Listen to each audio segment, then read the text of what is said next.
Good afternoon, everyone. It was a really good win on Saturday night. A great atmosphere. Another night game, but a really good atmosphere. And I thought our kids really responded well. I thought we played well in all three phases. We played faster. We played more physical. We finished better. We had really good focus. A lot of things that we talked about that we had to do for us to have a chance to be successful in that environment. I was really impressed with Texas Tech's physicality. I thought they were really good on defense with their physicality. They were really good on special teams as well, and they have a really good returner. And I thought our kick and punt coverage was really good. That kind of neutralized that, and then we were able to get the turnover on defense for sure, which was huge for us. And then we were able to capitalize on those, getting, I think, 14 points off turnovers when the game was really tight. So pleased with the win. Have a lot of things we've got to clean up on all three phases, but good to do that off of a win. No microphones. I'll ask, do you know who you're going to start at quarterback? Do not. We have two guys that we can win with. When it comes to how your team has progressed since week one, where do you think you've made the most improvement? I think collectively team defense. We have a lot of young players or new players in the secondary. Subsequently, now we've got a lot of young or new players at linebacker because of some of the injuries. I think just our overall team defense has improved. We still have some work to do. But we have improved on team defense. We're still not clicking on all cylinders in any of the three phases, but some of that you have to give the opponent a lot of credit. We've played some good teams that maybe catching them at the right time or playing them at their place, whatever it may be. There's still a lot of areas for improvement. Are you prepared to play both quarterbacks? You bet. And what is the availability of Will Lee for Saturday? We hope he can practice on Wednesday. He was around yesterday, did not practice, will not practice today. He'll be around again today. And if everything goes all right today, then he would practice on Wednesday and be available. I don't know how much. We'd have to practice him Wednesday, Thursday, and Friday to see where he could provide some depth or help to us. TCU lost a couple of linemen to the offensive linemen to the NFL draft. Their offense has felt like it hasn't skipped a beat much. No, they're really big. They're really physical. They've got really good running backs. They lost a lot of NFL kids, just like we lost a lot of NFL guys. But they're still a really good team. They're really explosive on offense. I know that they had a quarterback change because of an injury. And I thought he played really well against BYU, and they threw the ball a lot and threw it successfully. So we've got to get a really good plan because this is a really explosive offense. Two quarterbacks playing them at the same time in games doesn't work at a lot of places. Why do you think it has worked and can work here? Well, that's a valid point. Good question. I don't know how it's going to work out on Saturday, guys. It's Tuesday right now.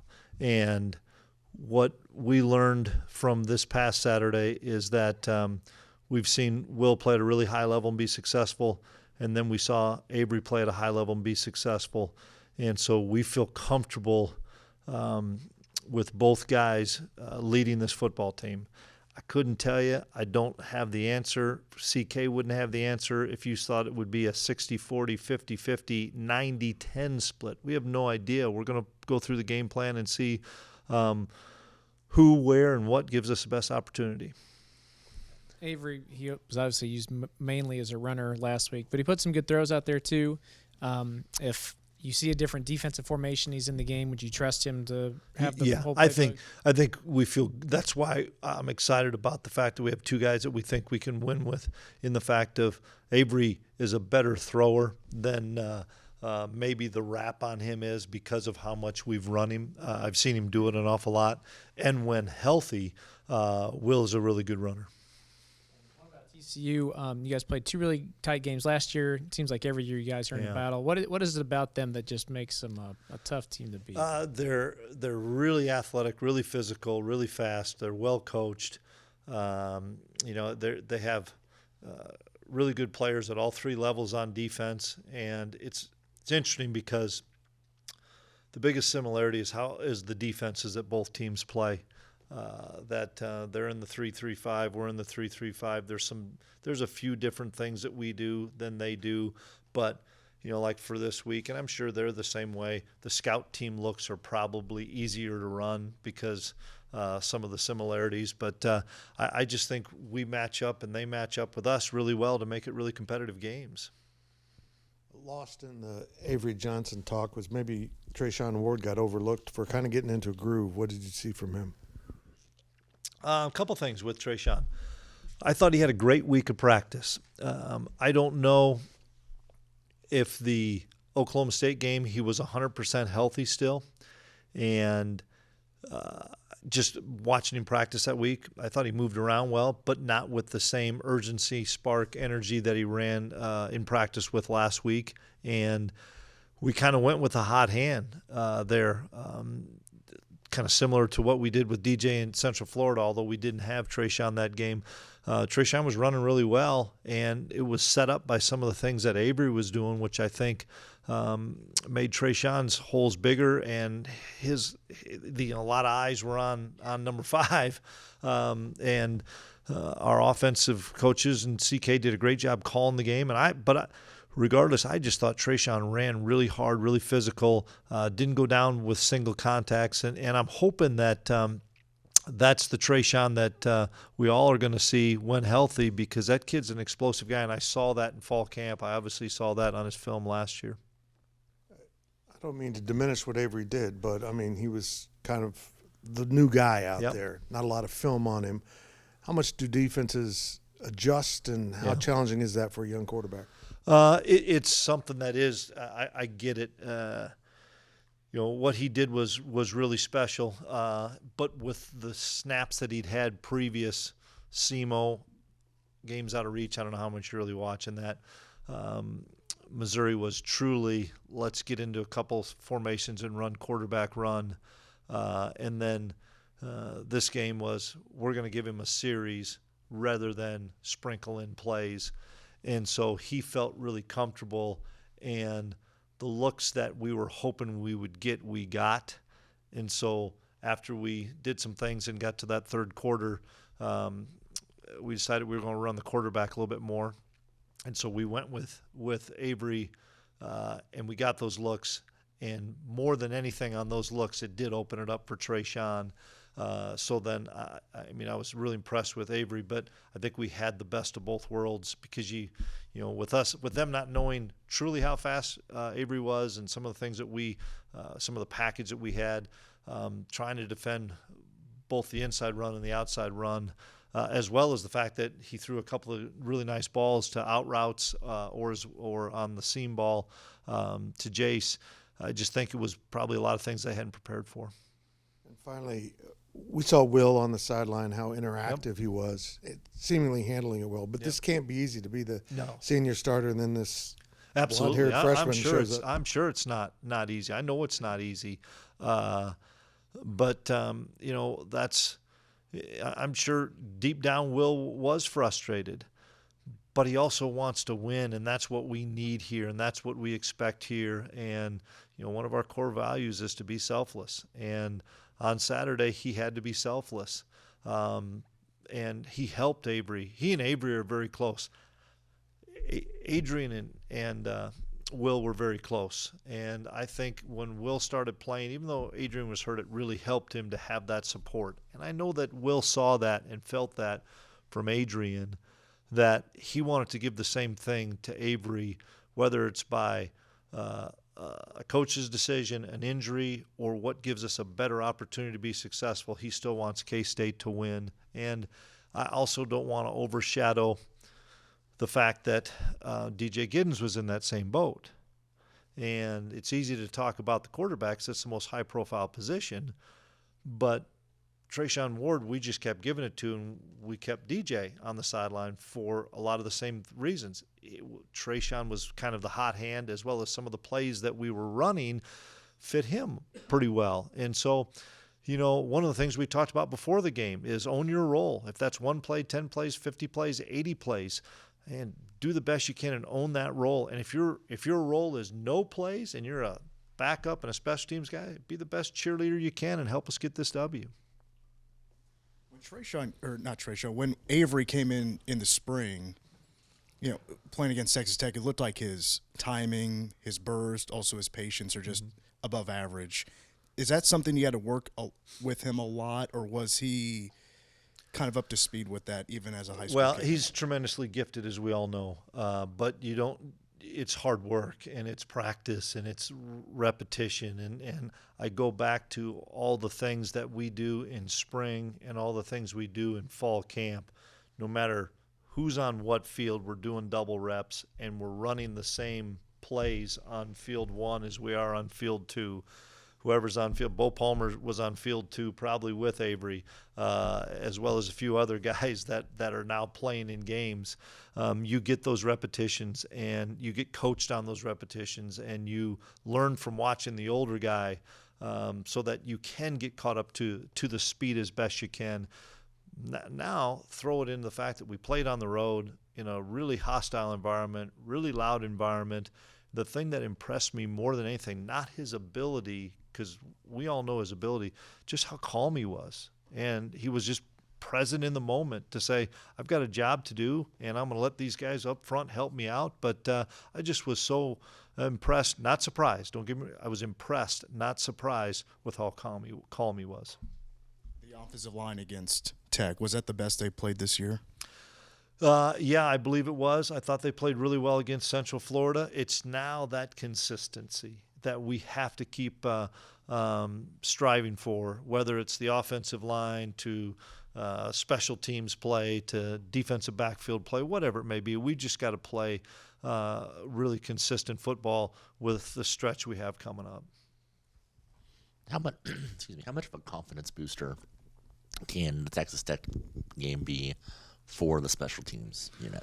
I hope a lot in the fact of, I thought Texas Tech, especially their return units, they're really physical. They've got extremely gifted guys back there.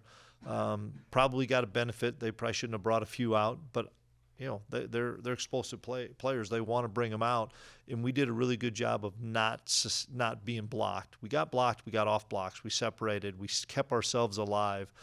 Seth Porter made 2 huge plays on kickoff. Jace Brown made a huge play on punt just because he forced a fair catch. We still have to keep getting better at our return game. We had one set up for Phil. We got called for a holding that, we'll get that corrected, but we had something there for the first time in a while. Kick return, it's, as you guys know, we had one, we were just okay on. It's just the ball's getting kicked out of the end zone, just like we are as well with Chris. It's just there's not many opportunities right now. And then you mentioned the plays that he made in the game, but how important has Seth been during the week and as far as kind of getting some cohesion and confidence in the special teams unit? Yeah, well, he's the leader of it, but we're fortunate. We also have Randon Plattner, and Randon loves it when I mention him in a press conference. He gets a kick out of the fact that somehow his name gets brought up. But Randon and Jack Bloomer, I think, are really good special teams guys. Jace Frisian is a really good special teams guy. And then Seth, those guys sit in here when we have meetings, and they lead it, and they challenge guys, and they talk to the guys that, hey, why didn't you watch film on kickoff? I can see that you didn't watch film. You didn't know what you were doing. And we ask questions, and these guys ask questions to make sure that you did look at the scouting report, because that's how important it is to those guys, because they learned from Brock Monty and Landry Weber, Tyler Burns, name the guys. Ross, they learned from all those guys, Nick Allen, of how important this thing, how special teams are, and they want to pass that legacy on to somebody. And I'm sure Seth would like to play more wide receiver. That's lost too. He's a 6-year guy. We have some other guys that the coaches have in front of him. So rather than saying I should be playing, let's own whatever my role is. And he's a great example of whether it's 1 play, 10 plays, 30 plays, dominate your role. And Seth does that week in and week out. And how much does a team seeing a game in which they have a couple interceptions, a couple fumble recoveries kind of help get those turnovers on a more regular basis going forward? I told you, I hope they come in bunches. You know, when we were able to get 3, and we really almost counted that as 5 turnovers because we had 2 fourth down stops. Because when we miss them on 4th down, it's like a turnover as well. But you know, those turnovers, especially the one with VJ, when we just got the lead after, you know, we got beat up pretty good a few weeks ago. And then we're ahead 17-7, and next thing you know, it's 21-17 on the road, crowd's into it, and we take a drive right back down to make it 24-21, and then boom, we get a pick really quickly, get a short field. Next play, it's 31-21. I mean, that shows you how momentum can switch so quickly in this game. And then I think Kobe Savage's pick in the end zone to stop a drive, you know, whether it's in the red zone on defense or getting a short field for our offense, I mean, those are huge momentum plays, and we're hoping we can build off them and continue to get some of those. I guess it's me. Wanted to ask about the linebackers. I know Austin Romaine got banged up a little bit, but where are you there as far as? Well, we're hopeful that he can play. It's not a certain thing yet. So we'll go with Bo Palmer right now at the mic with Austin and Dez. Rex Van Wy, who is one of those guys that's a developing guy that we've taken on a couple road trips. We haven't used maybe one, if not any of his games that he could still help us there. Jake Clifton will be back, which is good with when that penalty happened. So we get us another body there. We're going to bring Terry Kirksey up to help us at Mike backer. Same thing with Rex. I mean, it's just based on how many games we're trying to save those kids' years. There's no question about that. But right now we're not in a position to, because we're down so many guys at the linebacker spot. And then Toby played a handful of plays and is still learning, but can help us in certain situations. Also, Keegan Johnson, you had him starting now. Is he starting to get back to where? Yeah, physically? I thought he was healthy towards the end of last week, and as you know, and Colin, I know, visited with the offense about this, and I know that you know, we need to throw the ball better. We need to throw the ball with more efficiency.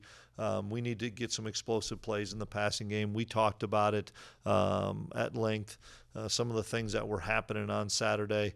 You know, we rushed the ball for an awful lot of yards. We were able to get the ball moving with the quarterback run with Trayshawn. We needed to find a way to win that game. And so the receivers weren't a big part of it, although Phil had a big-time play. I thought Jace did. I thought Sennett had a really big catch that led to some things. But if we're able to rush the football, boy, it's a lot easier to throw it. Do you see RJ more? I know you've got him in that slot position. Is that where you see him? He can play all three. That's the thing I like about RJ. We still are looking at those 4 guys, whoever starts, whether it's 11 personnel or 12 personnel. Right now, those 4 guys, when you add Phillip and J. Jack in there, are really taking most of the reps. You got another team with another kind of fresh quarterback that hasn't played a bunch this season. How taxing has that been on you guys with prep having to dig in and kind of research all these people guys? know how it feels, right? Because we're probably doing it to other people now, in the fact of how are they going to prep for a couple of guys that can play quarterback. You know, we don't have a lot of film for sure, but and they have a new offensive coordinator this year, and there's some carryover, but there's a lot of the new offensive coordinator's own fingers on this, and you can tell it's his, not what we faced last year. So we have to look at a lot of things. We can't just look at the BYU game and half of Iowa State. We've got to look and see what are things that have hurt us. Forget what TCU has done to hurt us the last couple of years. What have other teams that we've struggled with, whether it's an RPO issue to a drop back issue to a run game issue? We've got to keep fixing some of the issues that we have on defense, as opposed to just here's what they do, because a lot of times people are going to do what they do, and then they're going to hurt you in the things that you don't defend well. I got to ask, going back and looking at TCU, does it bring back any memories of the Big 12 championship game? Depends on which side of the ball you look at, honestly, in the fact of when I'm watching with the offense, we have that as part of one of our cut-ups because it's the same defensive coordinator. When I'm watching with the defense, it's not because we don't have that. But you do that. The kids do. We do from a personnel standpoint. But it just seems like, I know it was only twice, but it seems like we've played them an awful lot. You know what? Yeah, brings back great memories when you have the game at AT&T. Brings back some awful memories when you have the game at Fort Worth. You know, that one didn't end as well. So yeah, I mean it's probably mixed.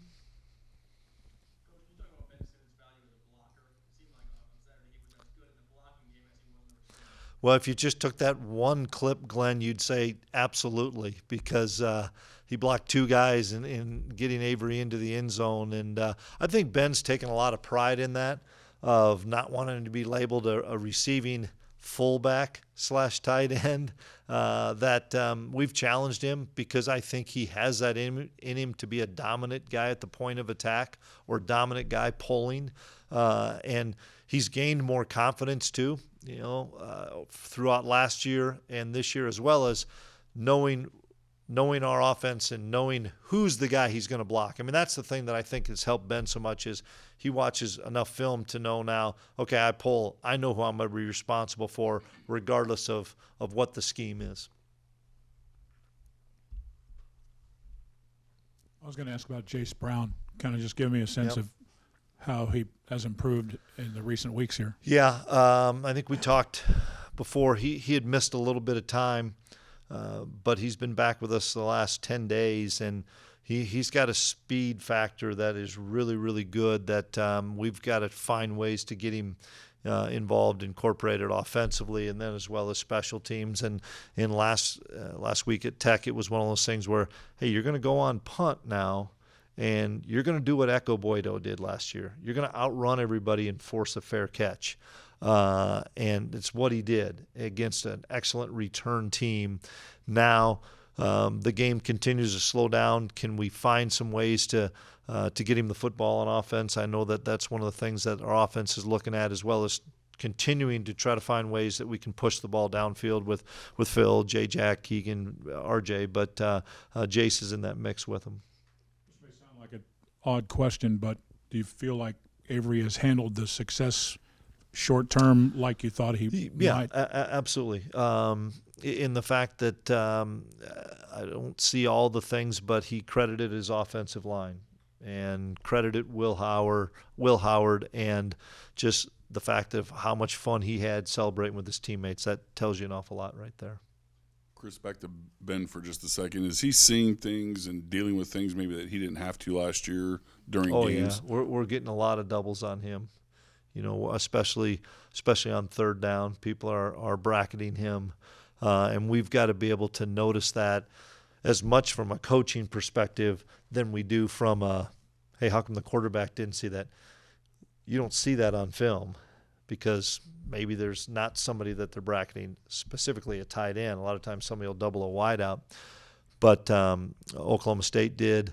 Texas Tech did, of doubling a tight end, and we got to find out where that double's coming from and how can we exploit that, because then somebody's getting singled, and that's our job more as coaches than I would say it's the quarterback's job to figure out. And we got to see that from up above and say, hey, when we get into this formation, here's how they're taking away Ben, so we've got to go back to this look.